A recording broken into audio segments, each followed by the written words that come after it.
I am come of the seed of the people that sorrow, that have no treasure but hope, no riches laid up but a memory of an ancient glory. My mother bore me in bondage my mother was born. I am of the blood of serfs. The children with whom I have played, the men and women with whom I have eaten have had masters over them.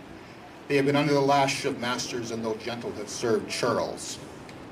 The hands that have touched mine, the dear hands whose touch is familiar to me, have worn shameful manacles, have been bitten at the wrist by manacles, have grown hard with the manacles and the taskwork of strangers.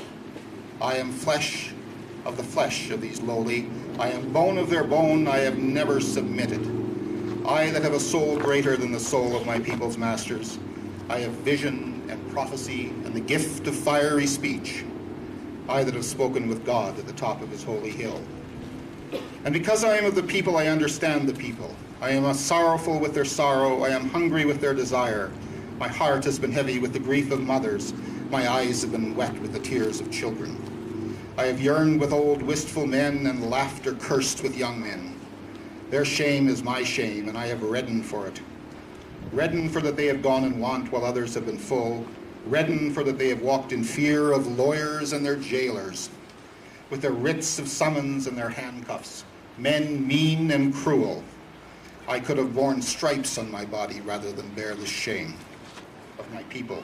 I say to my people that they are holy, that they are august despite their chains, that they are greater than those that hold them, and stronger and purer, that they have put need of courage, and to call on the name of their God, God the unforgetting, the dear God that loves the people for whom he died, naked, suffering shame. And I say this to my people's masters, beware. Beware of the thing that is coming. Beware of the risen people, who shall take what ye would not give.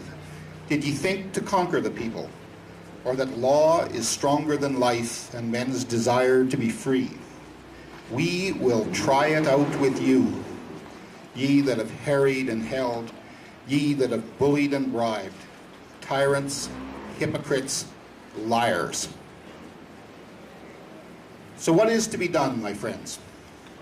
We must first understand who is behind this Steve Banks, this sergeant of the Nelson City Police. Who pulls the string of this man in the uniform, the puppet strings of this man in the uniform of the Nelson City Police?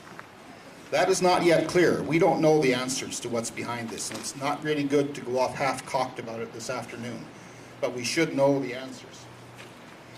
We expect to find the truth in the weeks ahead. We will be looking at the Nelson Police Board, an unelected body that controls the behavior of the police in this town. We will be examining the issue of how it could be that the police in this community should be in such an awful disconnect with what the community believes. Why they're doing things that no one in the community wants to have done.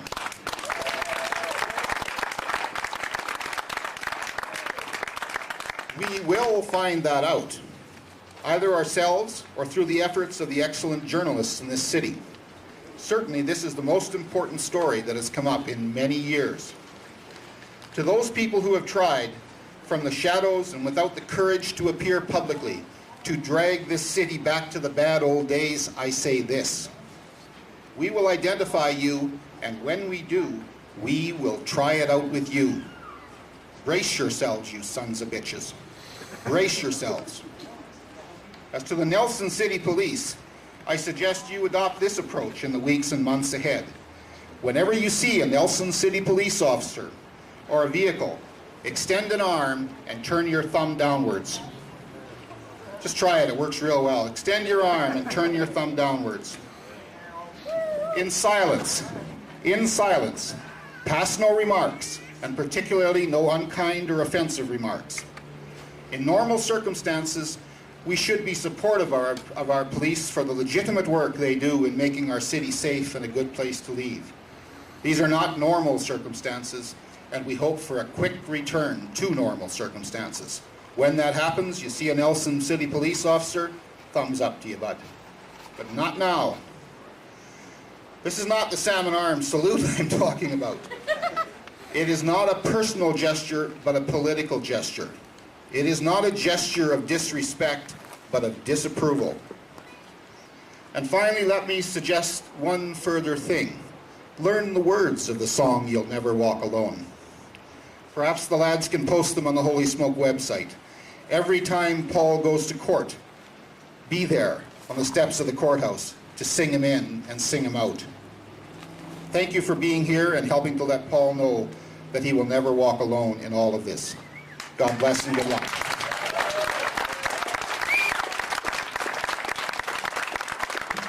Thanks, Paddy. Woo. Is everybody okay out there? No sunstroke? If you've got really heat on, I think the bathroom is still open to get water.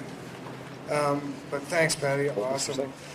Neil is just going to say who he is and what he's doing here, but he rollerbladed here from Victoria to talk about drug policy. So, hi, Neil. How you doing, Nelson?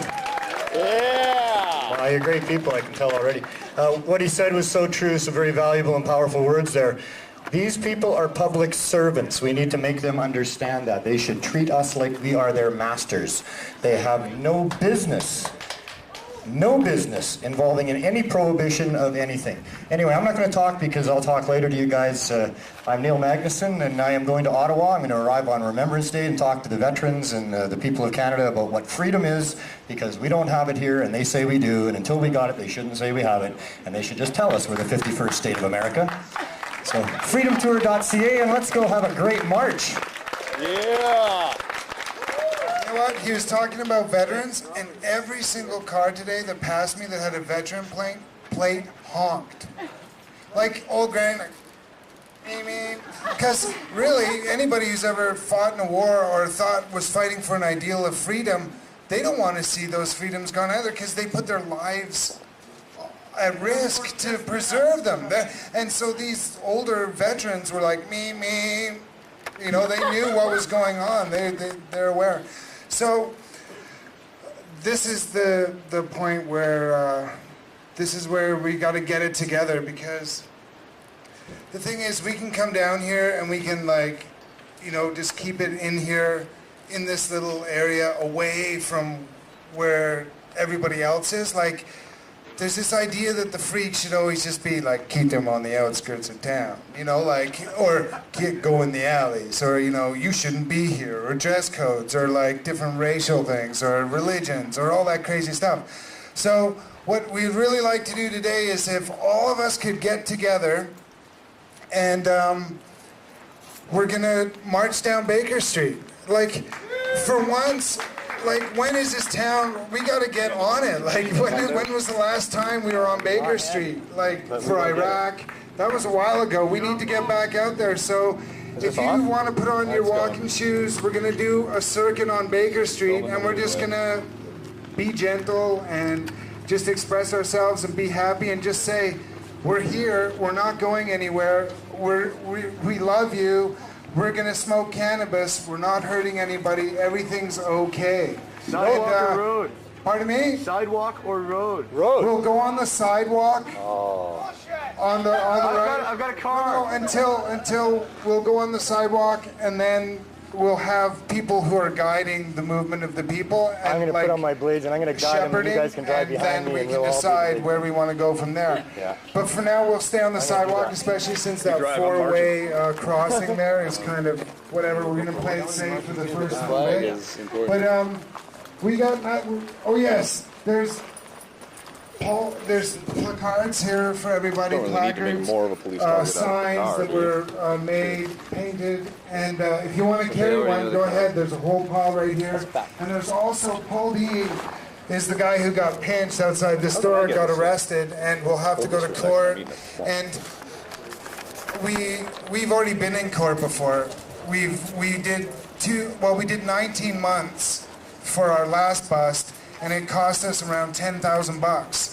And you may say, well, why didn't you just argue it yourself? But we're gonna do everything possible, including having a lawyer. And lawyers cost money. So we have the fruit basket of love, legal defense thing.